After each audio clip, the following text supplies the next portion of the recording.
सहनावतु सहनौ भुनक्तु सह वीर्यं करवावहै तेजस्विनावधीतमस्तु मा विद्विषावहै। ओम शांति शांति शांति।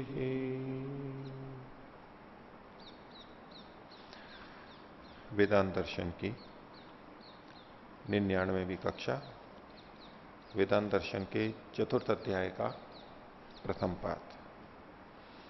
पिछली कक्षा में हमने 12वें सूत्र तक देखा था, जिसमें ध्यान के विषय में कुछ बातें बताई गई थी। ब्रह्मोपासना, उस तरफ बढ़ने के लिए आवृत्ति करनी चाहिए और वो उपासना आत्मा परक होनी चाहिए और आत्मा को भी निराकार मान के करना चाहिए, प्रतीक रूप में नहीं मान के मूर्ति पूजा आदि नहीं करनी चाहिए। और जो शास्त्रों में आदित्य आदि का कथन मिलता है वो केवल उन कर्मों के अंग के रूप में है और परमात्मा के बृहत्व को बताने के लिए, बड़प्पन को अनुभव में लाने के लिए है। तो जब सूर्य आदि का कथन है, जिनको ब्रह्म नाम से वहां बोल दिया जाता है, वो उनके बड़प्पन के कारण से बोला गया, विस्तार के कारण से ऐसा कथन किया गया। और उपासना के प्रसंग में वो इसलिए भी कि उन चीजों को देख करके, समझ करके हम विशालता का, विशेषता का अनुभव कर सकें और उसकी तुलना में फिर परमात्मा की विशालता, विशेषता को और अधिक अनुभूति में ला सकें। और ध्यान उपासना, ब्रह्मोपासना बैठ करके करनी चाहिए, बैठ के संभव है, अच्छी हो सकती है। ध्यान लग जाए, एकाग्रता अच्छी हो तो हो जाती है, क्योंकि इसमें अचलत्व की अपेक्षा होती है, शारीरिक रूप से भी और मानसिक रूप से भी। और इसी विषय में शास्त्रों के अंदर वर्णन किया गया। और ब्रह्मोपासना के विषय में किसी एक स्थान का नियम नहीं है कि इसी जगह पे या ऐसी ही जगह पे ध्यान लगता है। वो किसी भी जगह पे लग सकता है, जहां हमारे मन की प्रसन्नता बन जाए वहीं पर ही ध्यान लग जाएगा। उसके लिए मन का प्रसन्न होना आवश्यक है। प्रसन्न शब्द के दो तरह से अर्थ होते हैं। एक तो प्रसन्न का मतलब है खुश होना, सुख की अनुभूति होना, ऐसे। दूसरा प्रसन्न का मतलब होता है निर्मल होना, शुद्ध होना। तो जहां निर्मलता है वहां ध्यान लग जाएगा। हमारे अंदर की निर्मलता है, वहां सब जगह ध्यान लग जाएगा, कोई भी स्थान हो। और दूसरी दृष्टि से कि हमारे अंदर प्रसन्नता है, वो लौकिक प्रसन्नता उस तरह से नहीं कि विषयों के कारण से जो प्रसन्नता होती है, उत्तेजना रूप जो प्रसन्नता होती है, या शादी के कारण जो प्रसन्नता होती है, उसमें बहुत अधिक बढ़ाव है तो नहीं लगेगा ध्यान। लेकिन कोई बाधा नहीं है, सब चीजें अनुकूल हैं, ऋतु है, वस्त्र है, भोजन है, आसपास के लोग हैं, इससे जो एक प्रसन्नता हमारे मन में रहती है, निर्भयता रहती है, शांति रहती है, अनुद्वेग रहता है, क्षोभ नहीं रहता, उद्वेग नहीं रहता, क्षोभ नहीं रहता, ऐसी स्थिति में ध्यान कहीं भी लग सकता है।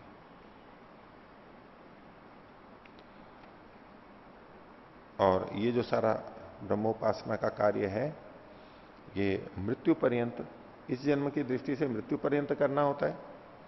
और कुल मिला के देखें तो जन्म जन्मांतर में जब तक मुक्ति नहीं हो जाती तब तक ये करते रहना होता है। ये विषय पीछे देखा था। तो आप में से किन्हीं को कुछ पूछना है तो पूछ सकते हैं।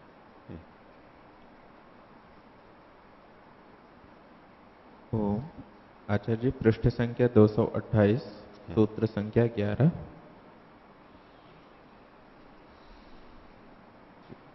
सूत्र आया है, यत्र एकाग्रता तत्र अविशेषात्। जहां चित्त की एकाग्रता होती है वहां ब्रह्मोपासना का विधान है, क्योंकि कहीं भी हो सकती है एकाग्रता। फिर न्याय दर्शन में एक सूत्र आया आचार्य, चौथे अध्याय में, अरण्य गुहा पुलिनादिषु योगाभ्यासोपदेश। वहां योगाभ्यास का उपदेश इन इन जगहों में करने का किया है, हम्म। तो कैसे संगति इन दोनों आपस में? तो वैसे तो आप योगाभ्यास के उपदेश की बात कर रहे हैं वहां पर, तो ये प्रसंग चल रहा है चित्त की एकाग्रता। एकाग्रता, और वो ध्यान के प्रसंग में, ब्रह्मोपासना के प्रसंग में। जी। तो लेकिन वहां पर भी हम ब्रह्मोपासना को ले सकते हैं, क्योंकि अध्यात्म का उपदेश, योग का उपदेश वहां दिया जा रहा है, तो उसका वो अभ्यास भी करेंगे। ऐसी जगह पे पढ़ने की स्थिति हमारे मस्तिष्क की अच्छी होती है, ग्रहणशीलता हमारी अच्छी होती है। प्राकृतिक स्थितियों में जब हम रहते हैं, प्राकृतिक वातावरण में रहते हैं, तो मस्तिष्क में एक अलग तरह की प्रसन्नता, सुग्राह्यता रहती है। किसी भी क्षेत्र में काम करें, कोई लेखक हो, कवि हो, ध्यान करता हो, कोई नई नई खोज कर रहा हो, वैज्ञानिक हो, तो जब ऐसे स्थल होते हैं या एकांत में मकान बना हुआ है, पेड़ पौधे हैं, नदियां हैं या पहाड़ हैं, उसको उसके कमरे से बाहर वो चीजें दिख रही हों, अच्छी चीजें, तो वो बहुत अनुकूलता प्रदान करते हैं मस्तिष्क को, और उसमें सृजन होता है, नई चीजें आती हैं, अच्छी अच्छी चीजें आती हैं, और ग्रहण भी अच्छा होता है। तो उस दृष्टि से एक अनुकूल वातावरण उन्होंने बताया, और ध्यान के लिए भी वो अच्छा वातावरण है। लेकिन यहां कहना चाह रहे हैं कि उसके अतिरिक्त स्थानों पर भी ध्यान अच्छा हो सकता है, उपासना अच्छी हो सकती है। कोई ये ना समझ ले कि ये जो विशेष स्थान बताए गए हैं बस वहीं ध्यान हो सकता है, वहीं उपासना हो सकती है। वो सबके लिए संभव भी नहीं है, सब वहां नहीं जा सकते, सबके घर अलग अलग जगह पे हैं, काम काज है। यदि उन जगह विशेष कहा जाएगा तो फिर बस विशेष, तो फिर विशेष लोग ही वहां पर जाके कर सकते हैं। साधु संत जाएंगे या संपन्न लोग जाएंगे, जो वहां स्थान खरीद सकते हैं, रह सकते हैं, बाकी सामान्य लोग नहीं जा सकते। जबकि ब्रह्मोपासना, ध्यान, योग, ये प्रत्येक मनुष्य के लिए है। उस दृष्टि से देखेंगे तो ये विशेष स्थान अगर किसी के मन में बैठा दिए जाएं तो दूसरे मन में ये ला सकते हैं, जिनको ये स्थान नहीं मिल सकते, कि ये स्थान तो मिल ही नहीं सकते हमारे को, हम क्या ध्यान साधना करेंगे। उसको अनिवार्य रूप में देखने लगेगा व्यक्ति, ये नहीं है तो फिर तो कहां से करेंगे, हम कर ही नहीं सकते हम तो वो एक गलत संकेत चला जाएगा, अविद्या चली जाएगी और लोग साधना से विमुख हो जाएंगे। और ये एक वास्तविकता भी है, जैसे इन्होंने कहा कि जहां चित्त की एकाग्रता है तो फिर स्थान की कोई विशेषता नहीं रहती है। अगर चित्त की एकाग्रता नहीं है तो स्थान की कुछ विशेषता रहती है, कि हम अंदर से तो मन को रोक नहीं पा रहे हैं, अंदर चंचल है, अविद्या है, विकार है, तो बाहर के उपायों को अपना करके हम अपने मन को शांत करने का प्रयास करते हैं। बहुत सारी चीजें उसके अंतर्गत आ जाएंगी। हम स्नान करेंगे तो लगता है स्नान करके अच्छा लगेगा, अच्छा लगता है, शांति लगती है, थोड़ा सत्वगुण बढ़ता है, तो उपासना अच्छी होगी। सुबह सुबह करेंगे तो अच्छी होगी। इस तरह के आसन में करेंगे, इस कमरे में बैठ के करेंगे, ऐसी अगरबत्ती जला के करेंगे, ऐसा पुष्प लेके करेंगे, इतना प्रकाश होगा, उस समय में करेंगे, इत्यादि जो चीजें जोड़ ली जाती हैं। नदी के किनारे करेंगे, इस व्यक्ति के पास करेंगे, इस समाधि के पास में करेंगे, ये जो चीजें जोड़ ली जाती हैं, इनका मानसिकता के अनुसार प्रभाव पड़ता है, स्थान का प्रभाव पड़ता है उनके लिए जो चंचल चित्त है, एकाग्र नहीं है, अभी प्रसन्न नहीं है। उनको इन बाहर के कारणों से प्रेरणा मिलती है, बाहर की चीजों से वो अपने को संयमित करने का प्रयास करते हैं, और कुछ होते भी हैं, प्रभाव भी होता है। किसी को भजन से होती है, बोले वैसे नहीं हो रही है, बोले कोई एक अच्छा सा भजन और हो जाए तो अच्छी उपासना हो जाएगी। वो भजन ढूंढते हैं, कभी वो भजन, कभी वो भजन, भजन सुनते हैं, सुनते सुनते फिर हो जाते हैं। किसी को संगीत की आवश्यकता है, वो संगीत बजाते रहते हैं इत्यादि। किसी किसी को स्वाध्याय की आवश्यकता होती है, पढ़ते पढ़ते कोई वाक्य आ गया और बस फिर वो प्रभाव कर गया और अब उपासना में चले गए, वो वैसे नहीं जा पाते।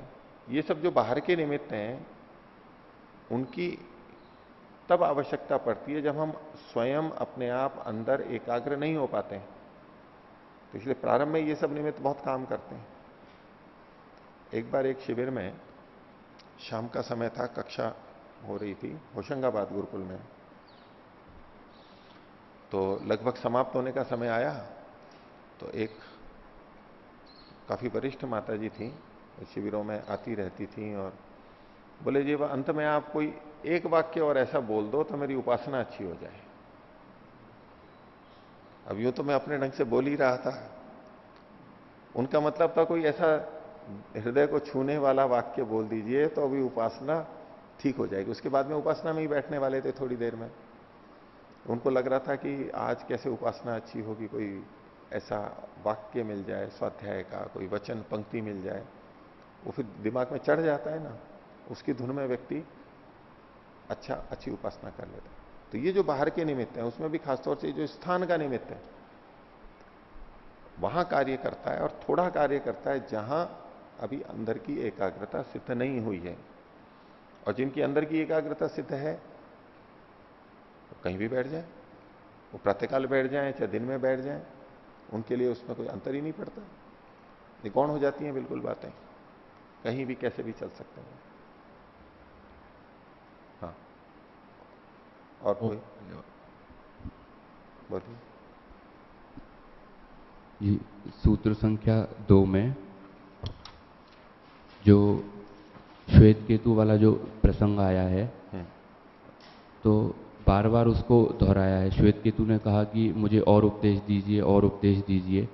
तो यहाँ पर आवृत्ति को दिखाना चाह रहे हैं और वो लिंग से उसको सिद्ध करना चाह रहे हैं। तो यहाँ पर जैसे दो संभावनाएं हैं कि या तो किन्हीं शब्द को देख करके और उसको लिंग मान करके सिद्ध करना चाह रहे हो आवृत्ति को, एक तो ये, अथवा ये जो बार बार जो श्वेत केतु ने कहा कि मुझे उपदेश दीजिए, मुझे उपदेश दीजिए ब्रह्म का, तो इसको ये यहाँ लिंग के रूप में सिद्ध करना चाह रहे हैं। उपदेश दीजिए, ये तो साक्षात कथन आ गया, लेकिन लक्षणों से परोक्ष रूप से जो ये कथन किया जाता है परोक्ष रूप से, वो क्या है कि यहां पर इन्होंने जो दो उदाहरण दिए, पहले के अंदर जड़ वस्तु का दिया, आदित्य का और रश्मि का, उसमें आवृत्ति करने से विशेष फल आ रहा है। अब यहां परमात्मा का सीधे कथन नहीं है, लेकिन एक तथ्य का निकला कि आवृत्ति करने से विशेष लाभ होता है, एक सामान्य नियम निकाल लिया, अब उसको ब्रह्म पे भी लगा दिया। तो वर्णन जड़ वस्तु का था और उससे जो तात्पर्य निकला उसको लगा रहे हैं हम ब्रह्म के ऊपर, तो ये लिंग से हुआ। सीधे सीधे ब्रह्म को लेकर के कथन नहीं है यहां पर। दूसरा जो वाक्य है उसमें आत्मा को लेकर के है। अब आत्मा और परमात्मा तो अलग अलग है, तो कथन आत्मा के बारे में किया जा रहा है, लेकिन उससे एक संकेत ले लिया, एक चिन्ह ले लिया, संदेश ले लिया, अब उसको ब्रह्म पे भी घटा रहे हैं कि यहां भी आवृत्ति करनी चाहिए, इसलिए ये लिंग से कहा गया। और कोई जी?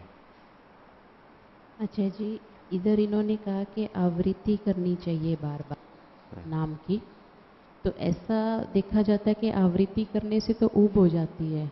ऊब हो जाती है, हाँ जी। हाँ। तो फिर इसकी कैसे सार्थकता रहेगी? हाँ, अगर हम अर्थ की भावना नहीं कर पा रहे हैं उसके लिए। हाँ, आवृत्ति तो अर्थ की भावना के साथ ही होनी चाहिए। केवल शब्दों की आवृत्ति से कुछ विशेष लाभ नहीं होने वाला है और ऊब होगी। आवृत्ति दो तरह से होती है। एक आवृत्ति यह है कि एक ही शब्द को हम बार बार बोल रहे हैं, हमेशा उसी को बोल रहे हैं, हर उपासना में उसी को बोल रहे हैं, उसी मंत्र को बोल रहे हैं, तो वहां ऊब की बात अधिक आएगी। दूसरा है जहां विषय तो परमात्मा ही है, लेकिन परमात्मा के गुण धर्मों को अलग अलग लिया जा रहा है, अलग अलग मंत्र ले लिए, अलग अलग सूत्र ले लिए, इस रूप में हम भिन्नता कर रहे हैं, तो अपेक्षा से कम ऊब होगी या नहीं होगी। तीसरी बात, चाहे उसी शब्द को ले रहे हैं या भिन्न भिन्न शब्दों को ले रहे हैं, अब उसकी जो अर्थ की भावना कर रहे हैं, वो अर्थ की भावना यदि हमारी जैसी बनी हुई है वैसी ही चल रही है, उसमें हम कोई परिवर्तन नहीं कर रहे हैं, उसमें कोई वृद्धि नहीं कर रहे हैं, तो वहां पर भी ऊब हो जाएगी, अरुचि हो जाएगी। लेकिन यदि वहां हम उसकी व्यापकता को बढ़ा रहे हैं, गंभीरता को बढ़ा रहे हैं, कुछ नया चिंतन कर रहे हैं, तो ऊब नहीं होगी, अरुचि नहीं होगी। और नित्य नई भावना से लेते हुए, लक्ष्य को ध्यान में रखते हुए करते हैं, और जो चीजें हमें अच्छी लगती हैं वो रोज खाते हैं तो भी ऊबते नहीं है। वहां दक्षिण भारत में रोज चावल खा खा करके चावल से उब जाते हैं। अब यहाँ रोज रोटी खाते हैं, उससे तो नहीं उबते। हम नहीं उबते, वो लोग उब जाएंगे रोज रोटी रोटी दें तो उनको, और उनको रोज चावल मिलते हैं तो वो नहीं उबते। और ये जो ऊब है, अरुचि हो जाती है संसार के विषयों में, तो ये परमात्मा ने एक व्यवस्था कर रखी है हमारे लिए, हमारे हित के लिए, कि जितनी हमने प्रगति की है शुरू में, तो हमें वो प्रसन्न करता है, हमें खुशी होती है। और फिर प्रगति उसी स्तर पे अगर हम बने रहेंगे तो धीरे धीरे प्रसन्नता कम होती चली जाएगी, क्योंकि परमात्मा नहीं चाहता कि हम वहीं पर ही रहें। अब हमारे को खुशी करनी है तो उससे और आगे कुछ करना होगा, कुछ नया करना होगा, नया व्रत लेना होगा, नया कुछ करना होगा, इसलिए व्यवस्था है। वो कछुए के आगे जो रोटी रखते हैं, कछुए पे बैठ जाते हैं बड़े कछुए के, उसको चलाना है तो कैसे चलाते हैं? सामने रोटी रहती है, फल रहता है, वो सोचता है कि मेरे को मिलेगा मिलेगा, तो वो चलता चला जाता है। किसी भी स्थिति में आप देख लीजिए, छोटे बच्चों में देख लीजिए, बड़ों में देख लीजिए, जो चीज अभी अप्राप्त है उसकी प्राप्ति की कामना जब है, आशा है, तब हमारे को बड़ा अच्छा लगता है। और जिस समय प्राप्त करते हैं नया नया, तब भी बहुत अच्छा लगता है। लेकिन जब वही चीज हमारे पास रहती है, उसका उपयोग भी वही है, सब कुछ वही है, लेकिन फिर भी अब उसकी प्रसन्नता हमारे को कम होती चली जाती है। सब चीजों के साथ है। इसको हम ले लेते हैं भौतिक वस्तुओं की दृष्टि से, कि सांसारिक वस्तुओं में ऐसा होता है कि ये संसार की वस्तुएं सदा सुखदायी नहीं होती हैं, क्षणिक होती हैं, इनका सुख कम हो जाता है, और हम प्रकृति को दोष दे देते हैं इसमें। और परमात्मा का सुख ऐसा है जिसमें न्यूनता नहीं आती है, वहां हम उसकी प्रशंसा कर देते हैं। लेकिन प्रकृति में भी जो चीजें हैं, उसमें प्रकृति के गुण कम थोड़ा हुए हैं, उसमें कोई न्यूनता थोड़ा आई है। हम मिठाई, कोई गुलाब जामुन खा रहे हैं, तो पहला गुलाब जामुन खाओ चाहे 10वां खाओ, तो हम कहते हैं देखो खाते खाते उसका रस चला गया। ये जड़ वस्तुएं हैं ही ऐसी, इनका रस नहीं ले सकते। वही 10वें रसगुल्ले में क्या कम हो गया था, वो तो वैसा ही था। अब 10वें को आप पहले में खा लेते और पहले वाले को 10वीं जगह पे खाते, तो रसगुल्ला तो वैसा क्या वैसा ही था। हमारी इंद्रियां ऐसी हैं कि जब भूख होती है, प्रारंभ होता है, तब वो अधिक सुग्राही होती हैं, अधिक संवेदनशील होती हैं, तो अधिक संवेदना ग्रहण करती हैं, तो हमें शुरू में अधिक सुख मिलता है। अब धीरे धीरे उनकी सुग्राह्यता कम हो जाती है, तो वही चीज, वैसी ही चीज उतनी सुखद नहीं लगती। और यही बात मन के साथ में है, जब नई नई चीज आती है तो हमें उत्सुकता लगती है। इसीलिए कई जने उन वस्तुओं को प्राप्ति नहीं करते हैं कि बिना प्राप्त किए करने में बड़ा आनंद है।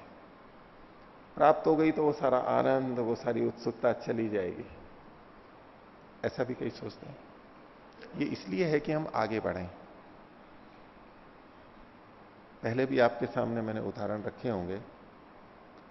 एक छोटा बच्चा है जो भी कुछ भी अपनी क्रियाएं नहीं कर सकता, केवल लेटे लेटे हाथ पैर मारता है, करवट भी नहीं ले सकता है।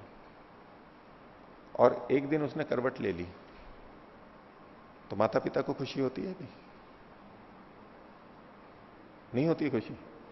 अरे आज तो इसने अपने आप करवट ले ली। फिर आगे क्या इच्छा होती है कि अपने आप बैठ जाए। वो करवट तो लेता रहे, लेकिन बैठे नहीं कुछ दिनों बाद में। तो जिस करवट लेने पे खुशी हुई थी, धीरे धीरे वो खुशी पहले तो कम होगी, और फिर वही उसके कष्ट का कारण बन जाएगी कि करवट तो ले रहा है लेकिन दुख हो रहा है कि आगे नहीं बढ़ रहा है ये। अब बैठ भी गया, ऐसी सब जगह लगा लीजिए, बैठ गया लेकिन चल नहीं पा रहा है। अब खूब खुश हुए थे कि आज बच्चा बैठ गया अपने आप, और फिर चारों पैरों से चल रहा है, तब भी बहुत खुश हुए थे। और वो जिंदगी भर चारों पैरों से चलता रहे तो माता पिता का क्या हाल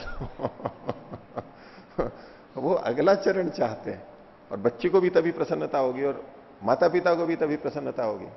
4 पैर से चल रहा है तो वो खड़ा होना शुरू करें। वो खड़ा होके भले ही गिर जाए उसी समय, लेकिन एक बार अपने आप खड़ा हुआ, उसी में सब जने खुश हैं, बहुत अच्छा लगता है।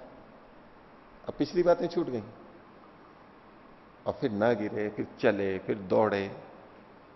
इसी तरह से खिलाड़ियों को ले लीजिए जो दौड़ते हैं, मान लो ना कोई दौड़ वो 20 सेकंड में या 1 मिनट में पूरी करते हैं, खूब अभ्यास कर रहे हैं और फिर भी उसका समय कम नहीं हो रहा है, वैसा का वैसा है।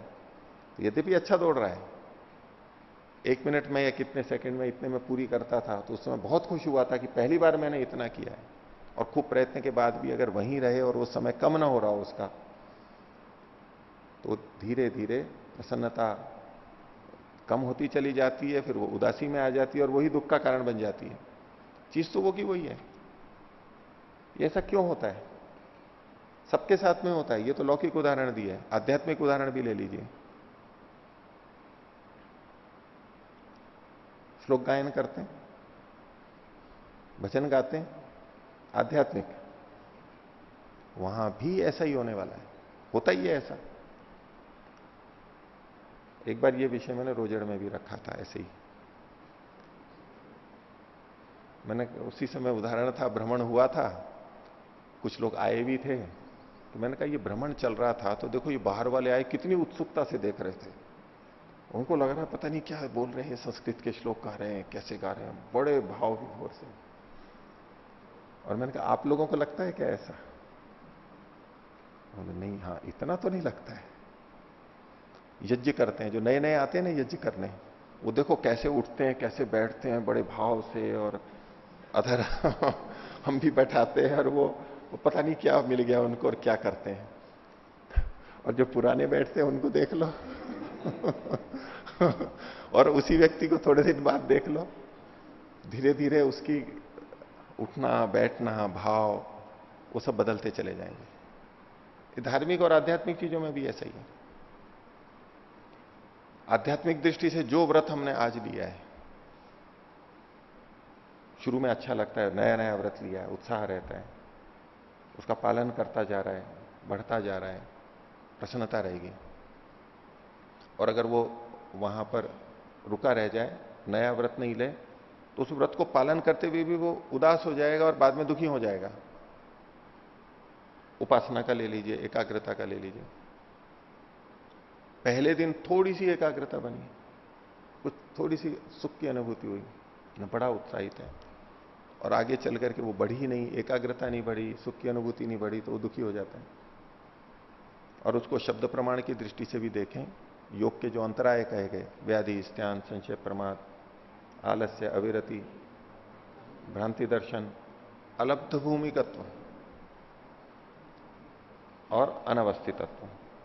तो अलब्ध भूमिकत्व क्या है कि इससे उत्तर की जो भूमि है उसको प्राप्त ना करना, ये योग में एक अंतराय है। ये पूरी दुनिया में हर क्षेत्र में लगता है, हर क्षेत्र में लगता है। व्यापारी को देख लीजिए, 1 लाख रुपया कमा रहा है, वो 1 लाख ही रहे उसका हमेशा कमाने का, तो उसका उत्साह चला जाएगा, और ज्यादा नहीं हो तो सब दुखी हो जाएंगे, वे क्या है, कुछ भी नहीं हो रहा है। हर चीज के अंदर लगता है ये ईश्वर ने ऐसी व्यवस्था कर रखी है ताकि मनुष्य हमेशा आगे के लिए बढ़े और उससे आगे जाए, कि यहां सुख नहीं मिल रहा है, उससे आगे जाएगा, वो उससे आगे जाएगा। लेकिन इसमें अंतर है कि एक भौतिक जगत में जा रहा है कि यहां इस वस्तु से थोड़ा सुख मिला था, तो अब और सुख के लिए मैं कुछ और कर लूं, कुछ अधिक खा लूं, कुछ अधिक गाड़ियां रख लूं, कुछ अधिक भोग लूं। वो वहां बढ़ता चला जाता है, वहां वो अभी उसको समझ नहीं आ रही है कि इससे होने वाला नहीं है। लेकिन उसको समझ करके जो अध्यात्म की तरफ आएगा, वहां भी ऐसा ही होने वाला है। उसको आगे आगे नई नई स्थिति आनी ही पड़ेगी, व्रत लेना ही पड़ेगा नया, उन्नति कुछ ना कुछ करनी ही पड़ेगी। ज्ञान की उन्नति करे, कर्म की उन्नति करे, उपासना की उन्नति करे। जिसकी उन्नति हो रही है वो तो प्रसन्न रह सकता है, नया नया नया कुछ ना कुछ हो रहा है। जिसकी उन्नति नहीं हो रही है वो दुखी हो जाएगा। सब जगह यही होगा, उसका उत्साह और सुख कम हो जाएगा। तो ये परमात्मा की व्यवस्था है, उसी से ये चलता है, तो हमें आगे ही आगे बढ़ना है। तो ऐसा का ऐसा उपासना में लगता है। ये आवृत्ति का विषय भी वही है जो आपने प्रश्न किया था कि ऊब हो जाती है। ये वो ऊब अच्छा है हमारे लिए। अगर ऊब नहीं होगी, हमारे को बोरिंग नहीं लगेगा, अरुचि नहीं होगी, तो हम आगे बढ़ेंगे ही नहीं। ये जो लौकिक सिद्धांत में कहते हैं भौतिकवादी कि भाई आप संतोष कर लोगे तो प्रगति क्या करोगे, वहीं पर ही रुक जाओगे, तो वो अध्यात्म में भी बिल्कुल ठीक है। अध्यात्म में भी ठीक है। संतोष है त्रिषु कर्तव्यो। कहां संतोष करना चाहिए कहां नहीं, वो थोड़ी सीमा है। वैसे तो संतोष नहीं, लेकिन सामाजिक व्यवस्था में संतोष करना चाहिए। संतोष है त्रिषु कर्तव्य, 3 चीजों में संतोष करना चाहिए। स्वदारे भोजने धने, पति या पत्नी जो है वो, भोजन में जो हमारे पास है वो, और जो धन है उसमें संतोष कर लेना चाहिए। और त्रिषु चैव न कर्तव्य, 3 चीजों में संतोष नहीं करना चाहिए। अध्ययने जप दानयो, अध्ययन में संतोष नहीं होना चाहिए, और पढ़ना ही जाना चाहिए। जप में, ध्यान में कभी संतोष नहीं होना चाहिए, और करना ही है। और दान के अंदर भी इतना दे दिया ठीक है, और सामर्थ्य बढ़ाएंगे और देंगे, कुछ करते ही रहना होता है। तो ये जो प्रक्रिया है, एक ही शब्द बोल रहे हैं तो हमें प्रगति करनी पड़ेगी, एक की जगह दूसरे शब्दों को लाएं, अच्छा लगेगा। फिर वही चलता रहेगा तब भी बात नहीं बनेगी। अर्थ की भावना आनी चाहिए तब अच्छा लगेगा। अर्थ की भावना भी जितनी करते हैं उतनी ही सदा बनी रहेगी, धीरे धीरे अच्छा लगना बंद हो जाएगा। हमें अर्थ की भावना को बढ़ाना होगा, व्यापक बनाना होगा, गहरा बनाना होगा, भावना से युक्त करना होगा। उसके लिए और ज्ञान प्राप्त करेंगे, और अध्ययन करेंगे, और चिंतन करेंगे, फिर उपासना में फिर बैठेंगे। तो जो इसमें बढ़ता जा रहा है उसको तो ऊब नहीं आएगी। ये ऊब आना इसी बात का लक्षण है कि अभी प्रगति रुक गई है, थम गई, हम स्थिर हो गए हैं, तृप्त संतृप्त स्थिति ऐसी आ गई है हमारी। उससे अब आगे कुछ ना कुछ नया करना चाहिए हमारे को। जो भौतिकवाद में भी, भौतिक जगत में भी लोग कहते हैं कि वो ही मोनोटोनस हो गया है, एक रूपता हो गई है, वही उठना बैठना जाना कार्यालय में, और वो फिर उसको तोड़ने के लिए कुछ नया करते हैं ना। आज घूमने जाएंगे, आज यहां खाना खाने जाएंगे, आज उससे मिलने जाएंगे, ये कुछ नया करते हैं तो थोड़ा एक रास्ता समाप्त होती है और अच्छा लगता है। तो कुछ ना कुछ नया करना पड़ेगा अध्यात्म के अंदर भी। ऊपर से कई अध्यात्मवादी कह सकते हैं कि नहीं हम तो वैसे के वैसे ही चल रहे हैं, वैसे ही बैठ रहे हैं, वैसे ही खा रहे हैं, वैसे ही ध्यान कर रहे हैं। अगर भावना भी उनकी वैसी की वैसी है तो अरुचि निश्चित मिलेगी उनके अंदर। हम ऐसे लोगों को कह सकते हैं देख करके ये तो सब कुछ वैसा चल रहा है तो भी प्रसन्न है। ये वो प्रसन्न इसलिए है कि अंदर भावना के स्तर पर वो नया नया करता जा रहा है, ऊंचाइयों पे जा रहा है, एकाग्रता अधिक बढ़ रही है, वहां उसको नया नया सुख आ रहा है। नहीं तो संभव ही नहीं है कि वो खुश रह सके। जब तक अंतिम लक्ष्य तक नहीं पहुंचा दिया जाता तब तक हम इसी दौड़ में चलते रहेंगे। इतनी अच्छी व्यवस्था कर रखी है परमात्मा ने। आगे बढ़ना ही है, हमें आगे बढ़ना ही है, नीचे नहीं जा सकते। ढूंढेंगे ही कुछ ना कुछ रास्ता, अपनी अरुचि को हटाने के लिए कुछ ना कुछ करेंगे ही, तभी तो वो कुछ ना कुछ आगे, पीछे नहीं जा सकता, आगे ही आगे जाएगा। भौतिकवाद की तरफ गया है, वहां फिर नहीं हुआ तो सीखेगा, सबक सीखेगा, फिर इधर आएगा, फिर इधर चलेगा। तो आवृत्ति असकृत उपदेशात इसीलिए है, भिन्नता वहां पर बनी रहे, हमारी रुचि बनी रहे। और जो हम पीछे देख रहे थे उपसंहार प्रतिहार आदि के बारे में, उसमें मुख्य कोई विशेष अंतर नहीं पड़ता है। कुछ तो अंतर पड़ता है कि वो गुण हम प्रार्थना करते हैं और अपने में आते हैं, लेकिन परमात्मा की भक्ति, परमात्मा की उपासना की दृष्टि से उन सब में एक ही फल आता है। चाहे कृतज्ञता ले लें, तो उनको दयालु कह लें, या तो न्यायकारी कह लें, आनंद स्वरूप कह लें, कुल मिलाकर के परमात्मा की निकटता पे जा रहे हैं हम। उसका कौन सा गुण लेकर के निकटता पे जा रहे हैं वो भेद थोड़ा हो सकता है, लेकिन जा उसकी निकटता में रहे। इसलिए कुछ भी कर सकते हैं, किसी को भी लेकर के कर सकते हैं, और वो बदलना चाहिए। अपनी पहचान, ये कसौटी यही है, अरुचि हो रही है तो बदलिए कुछ ना कुछ। केवल भौतिकवाद में नहीं, अध्यात्म में भी ये पूरा 100% वैसा का वैसा लगता है, क्योंकि मन ही ऐसा है हमारा, मन बनाया ही ऐसा गया है। ठीक है, और किन्हीं को पूछना? नहीं, तो आगे देखते हैं। वेदांत दर्शन के चौथे अध्याय का प्रथम पाद, पृष्ठ संख्या 228, सूत्र संख्या 13। यहां ये उपासना के प्रसंग से ही एक विषय और जोड़ करके बता रहे हैं। उपासना करते करते परमात्मा की प्राप्ति होती है, ब्रह्म का अधिगम होता है। उससे क्या क्या और हो जाते हैं, विशेष लाभ क्या होते हैं? उपासना हम भावना से करते हैं, संस्कारों से करते हैं, लेकिन कर्माशय भी हमारे साथ में जुड़ा हुआ रहता है। अच्छे और बुरे कर्म, पाप और पुण्य कर्म। जब परमात्मा को प्राप्त कर लेते हैं तो इन कर्मों का क्या होता है, इसकी क्या व्यवस्था होती है, वो यहां पर आगे कुछ सूत्रों में इस बात के अंत तक बताया गया।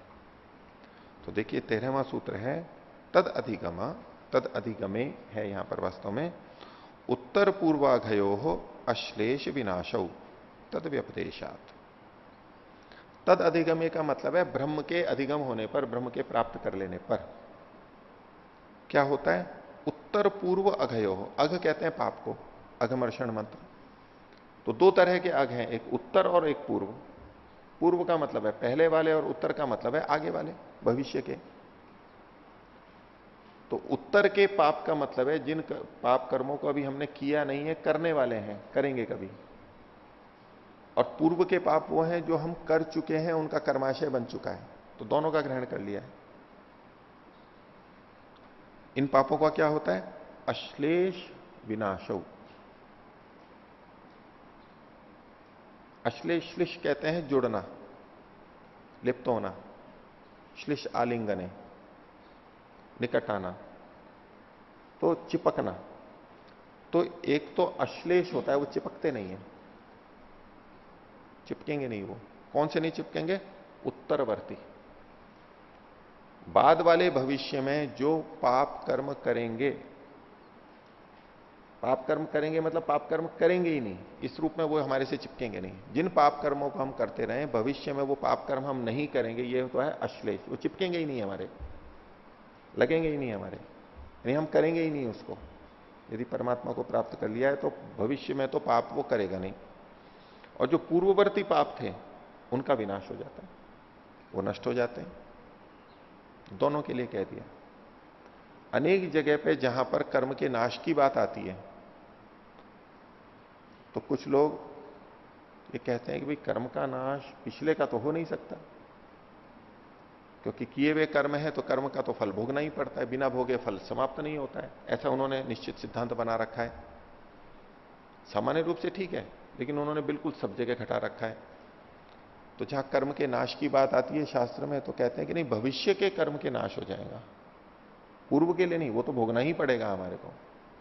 अब ब्रह्म की प्राप्ति भी हो गई है, मुक्ति भी हो गई है, तो भी जो बचे हुए हैं उनको भी भोगना है, उनको आगे मुक्ति के बाद में जब आएंगे।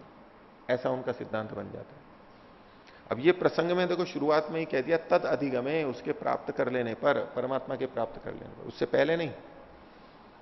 उससे पहले की स्थिति में तो कर्म के फल हमें भोगने होते हैं, भोगते रहते हैं। लेकिन जीवन का अंतिम लक्ष्य परमात्मा की प्राप्ति उसको हो गई है, अब क्या होगा उन कर्मों का? तो उसका उत्तर है उत्तरवर्ती का अश्लेष होगा और पूर्ववर्ती का विनाश होगा, नष्ट हो जाएंगे वो। कैसे पता लगा? तद व्यपदेशात, शास्त्र में इसका उल्लेख मिलता है, शब्द प्रमाण से पता लगता है, कथन किया गया है। तो परमात्मा की प्राप्ति के बाद में, ये तो परमात्मा की प्राप्ति तो एक कथन हो गया, परमात्मा की पूर्ण प्राप्ति हो गई, साक्षात्कार हो गया, असंप्रज्ञात समाधि हो गई, फिर जीवन मुक्त हो गया, अब मुक्ति में जा रहा है। तो परमात्मा को प्राप्त करने के बाद में वो पाप कर्म उसके क्षीण हो जाते हैं, समाप्त हो जाते हैं, बिना फल दिए। फल दे करके जो कर्म समाप्त होते हैं वो तो हमेशा होते ही रहते हैं। अच्छा, परमात्मा की प्राप्ति हुई हो या नहीं हुई हो, वो तो समाप्त होते ही हैं। जैसे ही कर्म भोगे हमने, उतने उतने कम होते जाएंगे, ये तो व्यवस्था नियम है ही। अगर भोगने के बाद भी वो कर्म समाप्त ना होते हो तो फिर भोगना क्या हुआ? वो सजा, वो दंड मिल गया तो अब हट जाती है हमारे लिए, अब बाकी नहीं रहती है हमारे हिसाब में, खाते में, कर्माशय में।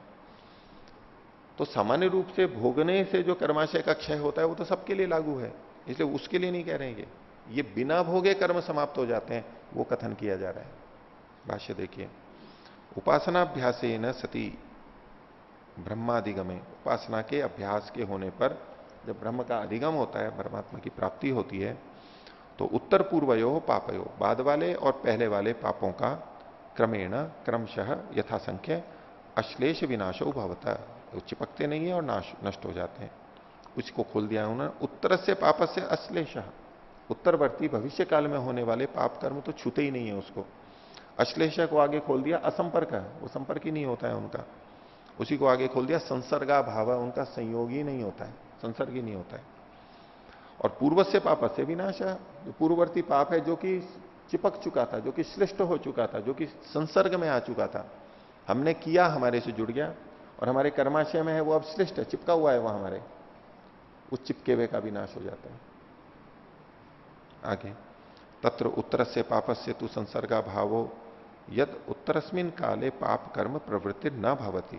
बोले उत्तरवर्ती पाप कर्म के संसर्ग का अभाव कैसे होता है? तो बोले वो पाप कर्म करता ही नहीं है। ब्रह्मोपासक लब्ध लब्धव्यत्वात् ज्ञानेन निर्मलत्वात्। तो बाद में पाप कर्मों की प्रवृत्ति क्यों नहीं होती है उसकी? तो उसमें कारण कहा कि जो ब्रह्म का उपासक है, जिसने ब्रह्म को प्राप्त कर लिया है, तो उसके लब्ध लभ्यत्वात्, जो प्राप्त करने योग्य है उसको प्राप्त कर लिए जाने के कारण से, प्राप्तम प्रापणीयम चूंकि उसको हो गया है, इसलिए वो पाप कर्म करेगा नहीं। कोई भी व्यक्ति पाप कर्म करता है तो क्यों करेगा? कुछ ना कुछ उसमें अपना हित या लाभ देख रहा है, तब उसको कुछ कमी दिखाई दे रही है, अपनी कमी को पूरा करने के लिए, हानि से बचने के लिए वो पाप कर्म कर बैठता है। लेकिन जिसने ईश्वर को प्राप्त कर लिया, जो पाना था वो पा लिया, तो उसको पाने को शेष नहीं बचा है, तो वो करेगा ही क्यों? अवसर ही नहीं है उसको। एक बात। दूसरा कहा ज्ञाने न निर्मलत्वात्, क्योंकि उसका ज्ञान निर्मल हो जाता है। परमात्मा की प्राप्ति हुई है, उससे पहले उसका ज्ञान निर्मल हो गया है। उसको पता है कि पाप कर्म करने से तो हानि होती है, मुक्ति में बाधा होगी, परमात्मा की प्राप्ति में बाधा होगी, तो उसको करेगा ही नहीं। ज्ञान की निर्मलता हो गई, पाप कर्म करेगा ही नहीं वो। आगे पूर्वस्य च नाशो भवति एव ज्ञानाग्नेर जाज्वल्यमानत्वात् काष्ठम एव संचितम पापम भस्मी भवति। और पूर्व का नाश हो जाता है। क्यों? कि जो ज्ञानाग्नि है वो अत्यंत प्रज्वलित हो जाती है, ज्ञान से वो दग्ध हो जाते हैं। जैसे कि काष्ठ जल जाता है, ऐसे संचितम पापम भस्मी भवती, जो पाप इकट्ठा है वो सारा भस्म हो जाता है बिना फल दिए। कैसे पता लगा? तो बोले तद व्यपदेशात, देखो इसके लिए वचन मिलते हैं, तथा कृत्वा तस्य वर्णनात्, ऐसा ही वर्णन शास्त्र में मिलता है। तो दो वचन इन्होंने दिए हैं, पहला वचन है अश्लेष का और दूसरा वचन है नाश के लिए। छंदोग्य के वचन है दोनों। पहला है यथा पुष्कर पलाशे आपो न श्लिष्यन्ते, जैसे कमल के पत्ते पर जल चिपकता नहीं है, एवं विधि, इसी प्रकार से इसको जान लेने के वाले में, जिसने इसको समझ लिया है, पापम कर्म न श्लिष्यते, पाप कर्म से लिप्त नहीं होता है, पाप कर्म करता ही नहीं, वो समझ लिया है उसने ये सब। दूसरा तद यथा इशिका तूलम अग्नौ प्रोतम प्रदूयेत एवं अस्य सर्वे पापमान प्रदूयन्ते। बोले जिस प्रकार से इशिका तूल, इशिका कहते हैं सरकंडा और तूल कहते हैं उसकी रुई। सरकंडे के बीच में आपने देखा होगा वो ऊपर आ जाता है और बीच में वो उसकी कलंगी आ जाती है, फूल सा आ जाता है ना।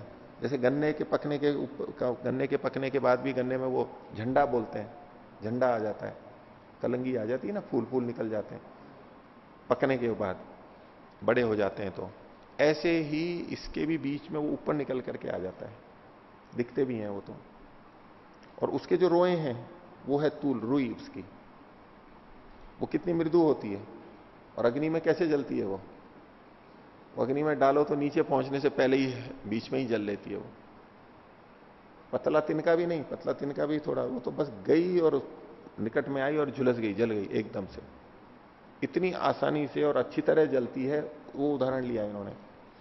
तो जैसे इशिका तूल, सरकंडे के रोए, रुई, अग्नौ प्रोतम, अग्नि में प्राप्त हुई, प्रदूयेता, जल जाती है, नष्ट हो जाती है, तत्काल नष्ट हो जाती है।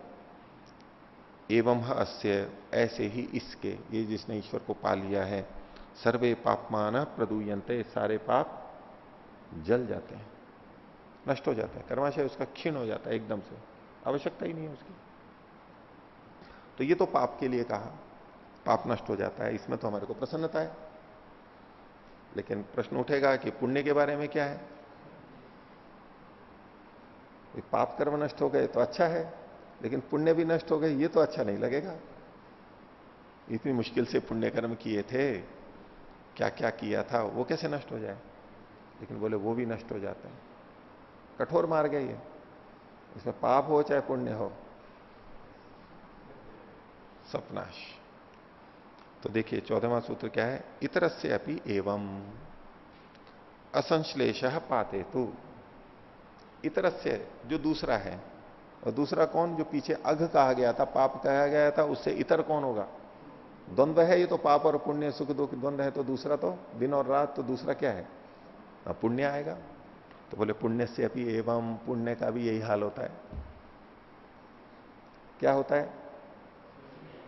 जो उत्तरवर्ती अश्लेष और विनाश, ये दोनों होता है।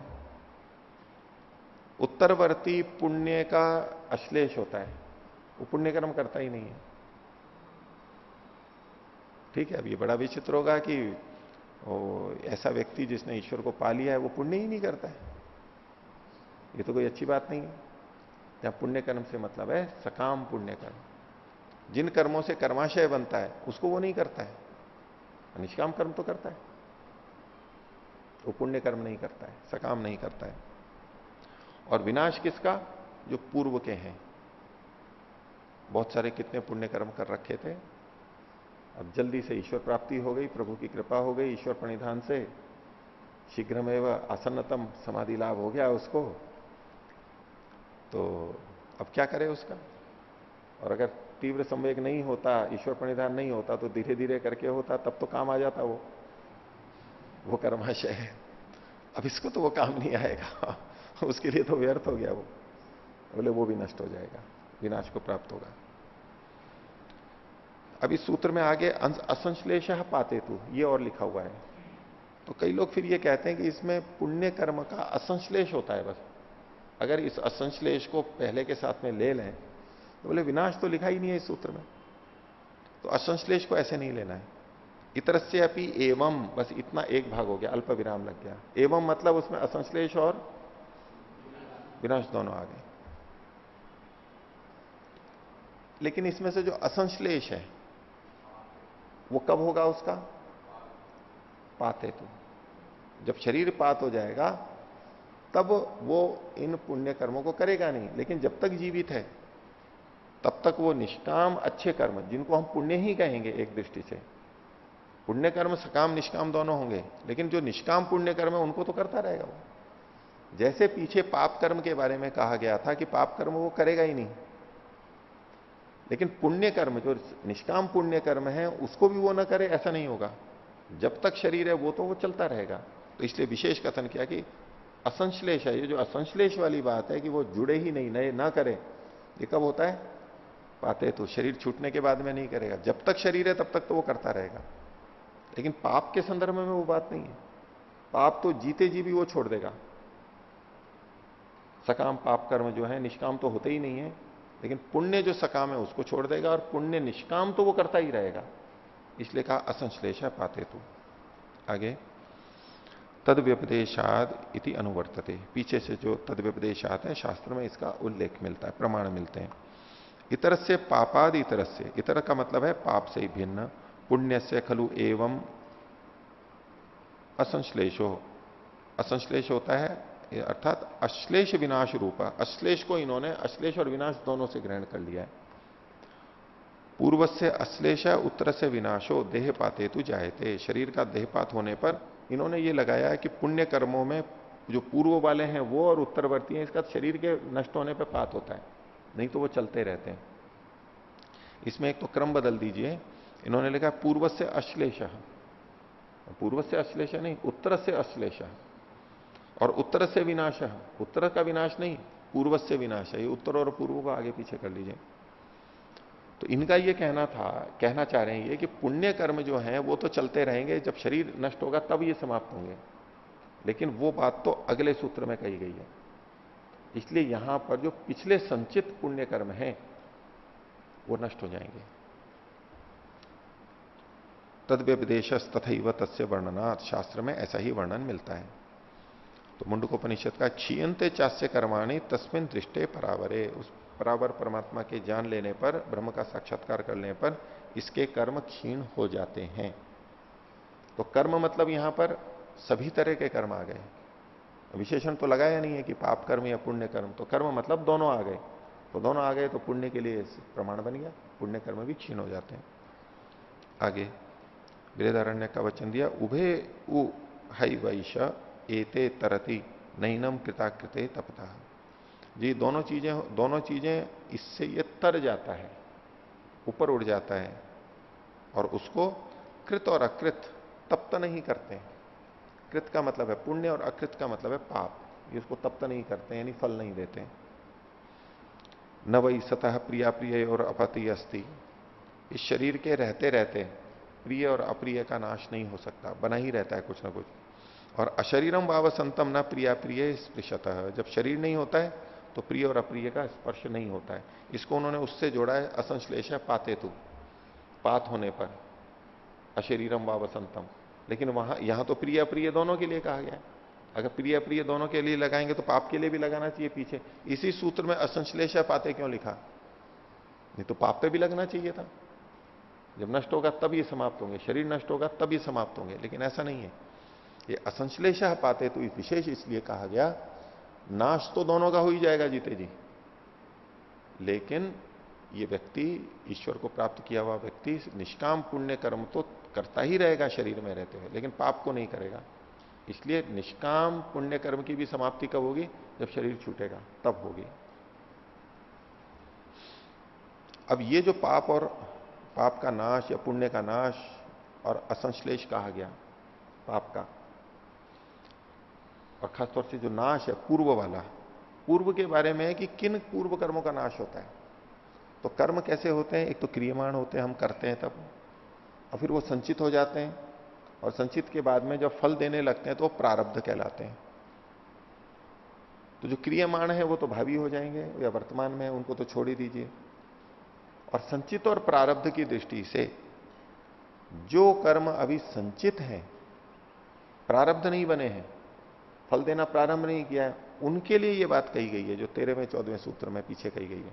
कर्माशय में जो संचित है वो नष्ट हो जाएंगे, लेकिन जो प्रारब्ध कर्म है, फल देना जिन्होंने प्रारंभ कर दिया है, जो विपाकारंभी हो चुके हैं, वो नष्ट नहीं होते, वो तो चलते रहते हैं। इस बात को 15वें सूत्र में कहा, अनारब्ध कार्य एवतु पूर्वे तदवधे। ये जो अनारब्ध कार्य हैं, जिन्होंने अपना कार्य प्रारंभ नहीं किया, ऐसे जो कर्म हैं पूर्व वाले, वो तो तद अवधे, जब तक ये शरीर है तब तक, ब्रह्म की प्राप्ति तक, और ये जब तक शरीर है तब तक ये चलते रहते हैं। भाष्य, ये खलु पूर्वे पाप पुण्य अनारब्ध कार्य, जो पहले वाले पाप पुण्य है जिन्होंने फल देना प्रारंभ नहीं किया है, अनारब्ध फले, जिनका आरंभ फल प्रारंभ नहीं हुआ है, फले स्तः ते एवतु विनश्यतो ब्रह्मादिगमे, उन्हीं का नाश होता है परमात्मा के प्राप्त कर लेने पर। सो अधिगमो अवधिस्तयोर नाशस्य तस्मात्, क्योंकि उनकी अवधि ही यही है कि जैसे ही परमात्मा का साक्षात्कार हुआ और वो नष्ट हो जाएंगे, यानी पूर्ण स्थिति प्राप्त कर ली, परमात्मा को प्राप्त कर लिया मतलब पूर्ण स्थिति, इसको जीवन मुक्त स्थिति पे ले लेना चाहिए, तब ये नष्ट हो जाते हैं। उक्तम ही, जैसा कि कहा है, तस्य तावदेव चिरम यावन्न विमोक्षे अथ संपत्स्य, उसको उतनी ही देर है जब तक ये शरीर नहीं छूटता है, मुक्ति प्राप्ति के लिए उतनी ही देर है जब तक कि उसका शरीर नहीं छूटता है, बस। अथ संपत्स्य, और जैसे ही शरीर छूटा ब्रह्म को प्राप्त कर लेगा वो। सूत्रे तु शब्देन स्पष्टते यदा यद आरब्ध कार्य आरब्ध फले तु पाप पुण्य भोग सम्मुखे भुज्यमाने तदवस्थम शरीरम भ्रमत कुलाल चक्रवत अस्ति एव तद विषय न विचारावसरा। इस सूत्र में जो तू शब्द है उससे ये ग्रहण कर रहे हैं कि जो आरब्ध फल वाले हैं उनके नाश की बात नहीं होगी, वो तो फल भोगे जा रहे हैं और वो जब तक शरीर है तब तक वो चलते रहेंगे। और यदि बीच में शरीर छूट गया तो अब जो भोगने से बचे हैं प्रारब्ध कर्म, वो भी अब संचित में जाएंगे और वो भी नष्ट हो जाएंगे। लेकिन जब तक शरीर चल रहा है तब तक प्रारब्ध जो है, इस जन्म को देने वाले जो कर्म है, वो उनका तो प्रवाह चल चुका है और वो चलता रहेगा। इसी बात को सांख्य दर्शन में भी कहा है, चक्र भ्रमणवत धृत शरीर, वो वेग दे दिया गया है तो वो तो चलता रहेगा। और उससे अगला सूत्र भी है, संस्कार लेशतस तत्सिद्धि, उन्होंने प्रश्न किया था कि जब जीवन मुक्त हो गया है तो अब जीवन चल कैसे रहा है उसका? तो बोले जो प्रारब्ध कर्म है उससे चल रहा है, संस्कारों का जो लेश है थोड़ा बचे हुए हैं उससे वो चल रहा है। आगे 16वां सूत्र है, अग्निहोत्रादि तो तत्कार्या यही व तत्दर्शनात्। बोले कि ये जीवन मुक्त और इन लोग सन्यासी लोगों के लिए आपने अग्निहोत्र के लिए भी कह दिया, वो चाहे तो कर सकते हैं। अब ये जो ऐसे कर्म किए जाएंगे अग्निहोत्र आदि, उनका क्या होगा? उनका फल मिलेगा या नहीं मिलेगा? तो उसके लिए कहा अग्निहोत्र आदि तो तत्कार्या यही व। ऐसे व्यक्ति जो यज्ञ आदि करते हैं वो तो आध्यात्मिक दृष्टि से ही करते हैं, निष्काम रूप से ही करते हैं, अंतःकरण की शुद्धि के लिए ही करते हैं, उदात्त भावना के लिए ही करते हैं, तो उसी के लिए होते हैं। ऐसा ही शास्त्र में कहा गया है तत्दर्शनात्। इसलिए इनसे फल की तो बात ही नहीं लेनी चाहिए, इनका क्या होगा? तो ये तो मुक्ति प्राप्ति में सहायक है, बस इसी रूप में उनका लाभ मिलता रहेगा और वो उसको करते रहते हैं। अगर यूं कहा जाए कि नहीं इससे भी कर्माशय बनता है, अब कर्माशय बन नहीं रहा है और जो तो नष्ट हो रहा है, तो बोले फिर यज्ञ आदि क्यों करेगा वो? तो बोले ये तो इसकी साधना में ही सहायक होते हैं। भाष्य, आश्रमांतर सहकारी कर्माग्निहोत्रादि, जो अन्य आश्रमों के सहकारी कर्म पीछे बताए थे सन्यासी के लिए जो अग्निहोत्रादि थे, तो तत्कार्याय ब्रह्म ज्ञान करणाय व अस्ति, उसी कार्य के लिए यानी ब्रह्म के ज्ञान करने के लिए ही है, तो उसमें सहायक होते हैं। न तस्य नाश कथन प्रसंग, उनके नाश की बात ही नहीं है। तत्कार्यत्व दर्शनात् श्रुतौ तमेतम वेदानुवचनेन ब्राह्मणा विविदिशंति यज्ञेन दानेन तपसा अनाशकेन। तो इसके कार्यत्व की भी श्रुति है, शास्त्र में मिलता है कि इसको परमात्मा को वेदांत के अनुवचन से ब्राह्मण लोग जानते हैं, यज्ञ से, दान से, तप से, अनाशकेन। तो यज्ञ भी यहां पर कहा गया, तो यज्ञ परमात्मा के जानने में सहायक होता है, उस दृष्टि से यहां पर कथन किया गया। तो वो तो किए जाएंगे, लेकिन उसका कोई पुण्य उस तरह से कर्माशय के रूप में नहीं मिलेगा। अगला सूत्र 17वां, अतो अन्यापि ही एकेशाम उभयो हो। तो इससे जो अन्य कर्म है, अग्निहोत्र तो नित्य कर्म हुआ, अन्य जो काम्य कर्म है उनके लिए भी, तो एकेशाम कुछ ऋषियों के मन में, कुछ विवेचकों के मत में, तो दोनों का यानी जो नित्य कर्म है, काम्य कर्म है और नित्य कर्म है, उन दोनों के ही संदर्भ में इसको ले लेना चाहिए कि वो उनके फलों को नहीं भोगता है। अतो अग्निहोत्रादि नित्य कर्मणो अन्यापि काम्य कर्म चोदना या खलु एकेशाम शाखी नाम अस्ति। अन्य शाखाओं में जो कहा गया है अग्निहोत्रादि, तो जो काम्य कर्म और नित्य कर्म कहे गए, उसके लिए वचन दिया बृहदारण्य का, अथ ये यज्ञ न दाने न तपसा लोकान जयंती, तो यज्ञ से, दान से और तप से इन लोगों को जीतते हैं। तो न सा कर्मफल भोगम आपद्यते, ये जो सारी क्रियाएं हैं ये कर्मफल के भोग को प्राप्त नहीं होती हैं। कुतः है, क्यों? ब्रह्मावधि गमे खलु उभयो काम्या काम्यो कर्मणो नाश विधानात्। ब्रह्म की प्राप्ति के बाद में, जीवन मुक्त होने के बाद में, पूर्ण काम्य और अकाम्य यानी सकाम और निष्काम सभी कर्मों का, यानी यहां तो काम्य तो सकाम हो ही गए और अकाम्य से यहां पर ही अग्निहोत्र आदि कर्मों को ले रहे हैं, उनके कर्म का नाश हो जाता है। उभयोरपि नाश उपपद्यते पाप पुण्य नाश वचना, क्योंकि पाप पुण्य के नाश का शास्त्र में वचन कहा गया है। जैसे कि वही वचन पीले फिर से लिखा है यहां, उभे उहैवैष एते तरति नैनम कृता कृते तपता, कृत और अकृत पाप पुण्य उसको संतप्त नहीं करते, उससे जुड़ते नहीं है।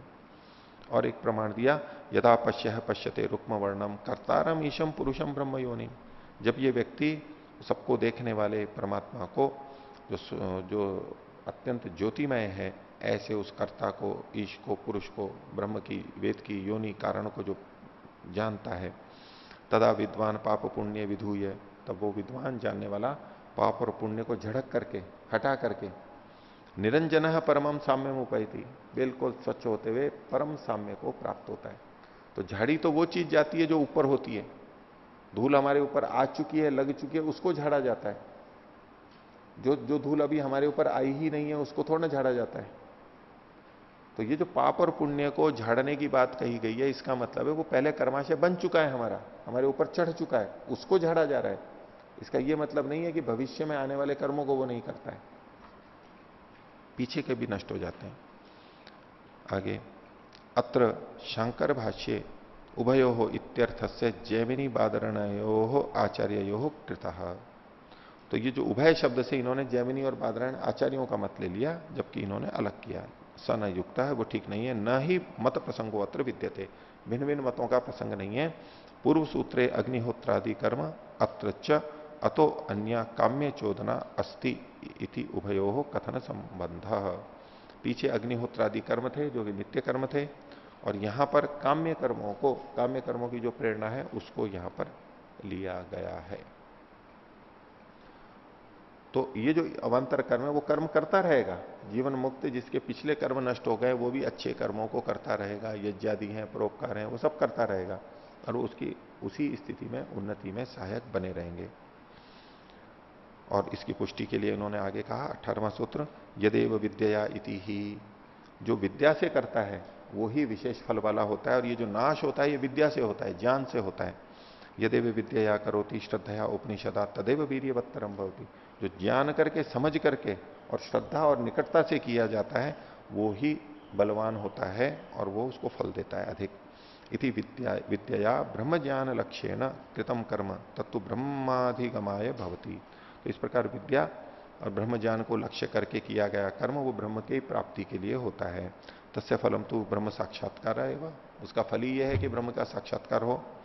और ब्रह्म साक्षात्कार निर्वर्त्य स्वयं एवं तद विनश्यति, ब्रह्म साक्षात्कार को करके वो कर्म अपने आप नष्ट हो जाता है, समाप्त हो जाता है। फल पाकाद भवति ही कर्मनाश तस्मात् तत्संबंधे न विनाश विचारावसर। फल का भोग करा करके, फल का पाक करके जो कर्माशय नष्ट हो जाते हैं उसके बारे में तो यहां विचार का अवसर ही नहीं है, वो प्रसंग ही नहीं है, कोई आवश्यकता ही नहीं है। तो यहां तो जो प्रसंग चल रहा है वो बिना भोगे जो फल का नाश होता है उसी का ही चल रहा है। और 19वें सूत्र को देखिए, भोगे ने तो इतरे क्षपयित्वा संपत्ति थे, और जो अन्य है, जो आरब्ध कर्म है, प्रारब्ध कर्म है, वो कैसे नष्ट होते हैं? भोग करके नष्ट हो जाते हैं, जैसे जैसे भोगते जाते हैं। भाष्य देखिए, इतरे को खोल दिया, आरब्ध फले पाप पुण्य तो भोगे न ते उभय विनाश्य समाप्य, भोग से समाप्त हो जाते हैं। और नष्ट होने का अर्थ किया इन्होंने क्षपि मारण तोषण निशामनेशु, चुरादिगण की धातु है। और ध्यानी ब्रह्म प्राप्त होती, ध्यानी व्यक्ति ब्रह्म को प्राप्त कर लेता है। इति प्रारब्ध कर्मणों पुण्य पापयोर विनाश प्रसंग, प्रारब्ध कर्म का उनका भी पाप और पुण्य का विनाश होता है। ये जीवन चल रहा था उसका अंतिम, प्रारब्ध कर्म को वो भोग रहा था, पिछले कर्म तो समाप्त हो चुके थे, और इसमें जितना उसने भोग लिया उतना भोग लिया, और जो बच गए फिर भी वो भी सब समाप्त हो जाएंगे। तथा च उक्तम, जैसा कि कहा गया है, तस्य तावदेव चिरम यावन्न विमोक्षे अथ संपत्स्य इति।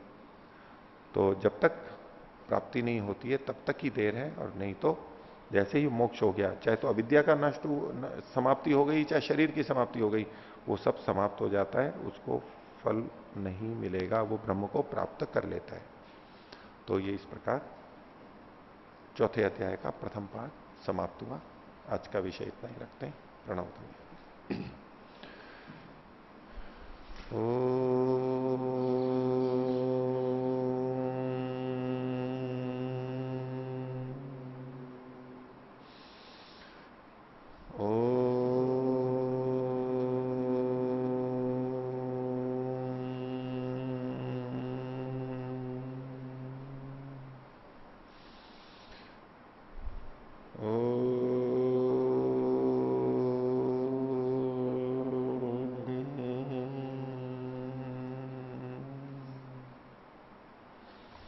सभी को सादर विवाद। ओम।